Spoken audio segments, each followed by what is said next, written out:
महसूल विभागातील विविध योजनांचा लाभ सर्वसामान्य जनतेला मिळावा या उद्देशानं भुदरगड तहसील कार्यालयाच्या वतीनं छत्रपती शिवाजी महाराज महाराजस्व समाधान शिबिर घेण्यात आलं। तहसीलदार डॉक्टर अर्चना पाटील यांच्या मार्गदर्शनाखाली गारगोटी मंडल कार्यालयामार्फत हे शिबिर राबवण्यात आलं। या शिबिरात तालुक्यातील नागरिकांना विविध शासकीय विभागांच्या सेवा एकाच ठिकाणी देण्यात आल्या। महसूल प्रशासन अधिक लोकाभिमुख, कार्यक्षम आणि गतिमान करण्यासाठी भुदरगड तहसील कार्यालयाच्या वतीनं गारगोटी मंडल कार्यालयाअंतर्गत छत्रपती शिवाजी महाराज महाराजस्व समाधान अभियान शिबिर आयोजित केलं होतं। यावेळी नूतन जिल्हा परिषद सदस्य आणि पंचायत समिती सभापती उपसभापती यांचा सत्कार तहसीलदार डॉक्टर अर्चना पाटील यांच्या हस्ते करण्यात आला।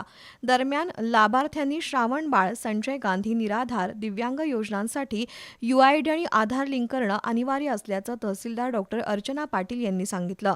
तर जिल्हा परिषदेच्या सदस्या सौ रोहिणी अबिटकर, पंचायत समिती सभापती विक्रमसिंह पाटील, आरोग्य अधिकारी डॉक्टर पल्लवी तारळकर यांनीही मार्गदर्शन केलं। यावेळी लाभार्थ्यांना मान्यवरांच्या उपस्थितीत शासकीय दाखल्यांचं वाटप करण्यात आलं। शिबिरात फेरफार निर्गतीसह डिजिटल 7/12, डिजिटल 8A उतारे यांसह विविध प्रमाणपत्रांचं वितरण झालं। एक खिडकी योजनेअंतर्गत 37 अर्ज निकाली काढण्यात आले। याशिवाय भूसंपादन अद्ययावत, तुकडेबंदी, फेरफार प्रकरणं नोंदवण्यात आली।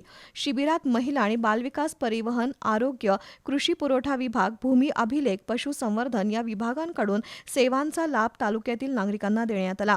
शिबिराला गटविकास अधिकारी डॉक्टर शेखर जाधव, जिल्हा परिषद सदस्य रोहिणी अबिटकर, पंचायत समिती सभापती विक्रमसिंह पाटील, उपसभापती अर्चना देसाई, सदस्य एकनाथ जाधव, कल्याणी फगरे, सुवर्णा ढेंगे, रुपाली कुरडे, सुनील किरोळकर, सरपंच प्रकाश वासकर, दुय्यम निबंधक विद्याधर कांबळे, उपाधीक्षक भूमी अभिलेख विनायक कुलकर्णी, तालुका कृषी अधिकारी महादेव खुडे, तालुका आरोग्य अधिकारी डॉक्टर आनंद वर्धन, स्मिता डहाके, दीपक चौगुले उपस्थित होते।